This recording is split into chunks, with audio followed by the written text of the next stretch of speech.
Hello everyone, I'm Dr. Priya Hassan, and today we're going to talk about AstroCon, about something which I'm sure you have all noticed but is very interesting. Have you noticed that actually airplanes, if you fly on an airplane, you know that the path that the plane took was definitely not straight. So, for example, if you were flying, say, from Washington DC to somewhere in Madrid, Spain, you would think that obviously the shortest distance should be like this along the latitude, right? But actually, if you notice the flight paths during your flight, you will notice that you take a curved path. And the question is, why do we take a curved path? Now, the answer is very simple. The simple answer is that we are basically not living in a land like this, which you see over here, which is a flat land. We actually live on a sphere, right? And therefore, for example, if you have this is the sphere that we live on, and what we actually do is we kind of open it out when we try to project it. And this is what is called the Mercator projection, where you basically open out the map like this. And when you open out the map like this, what you see is that places along the equator would be approximately at the right length, but places along the pole, right, they get stretched. So as you move away from the pole, actually, if you see it, because you're converting a sphere to a rectangle, so obviously parts of the pole which are actually very close to each other, they get pulled and stretched to appear very far away. And this happens obviously maximum at the poles. At the equator, you're approximately the right center, and then this thing. So therefore, if you look at this point, if you were actually to put numbers and measure, you can actually find that taking this path is definitely much shorter than this. And these are what are called geodesics. Okay, so on a sphere, the shortest distance is not a straight line. Straight lines apply only for Euclid geometry on flat space. If you are on a curved space, then it is what is called a geodesic.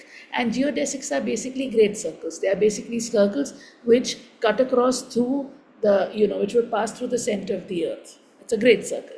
That's a geodesic. So what you see is this one is not a geodesic. If you are on the equator, yes, it's a geodesic. The equator itself is a geodesic. But all the latitudes which you have, if you were to fly along the latitudes, those are not geodesics. And hence they are not the shortest distance between 2 points. And therefore, if you actually look, you will see that you actually need to take curved paths, right? And therefore, plotting trajectories on a sphere actually means you plot curved paths. It's also very interesting if I can actually show you, I'll just show you in a minute, that if you were to Google and actually see flight paths, right, for different airlines, etc., you would actually notice that flight paths are definitely not straight lines, like I mentioned, and they are typically along these kind of curves, right? So I'll just show you an image like this. Yeah, so let me just share it with you, and here you can see. I'll share.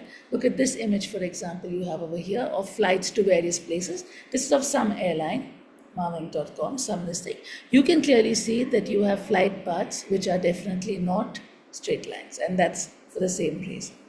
So let us always be aware that we are on this curved earth, and hence distances get scaled accordingly, because representing a sphere on a flat paper is obviously difficult. So, and this has also led to a lot of things in history. For example, if you see, Africa obviously looks much smaller than, for example, other parts of the world which are getting stretched, right? So we need to remember that there is a distortion in the kind of areas we see being occupied by different countries and different nations, because on the poles they are getting stretched, and on the equator in that way they kind of get shrunk comparatively. So there has been a bias in our understanding of the sizes, for example, of Africa and other continents. Yeah.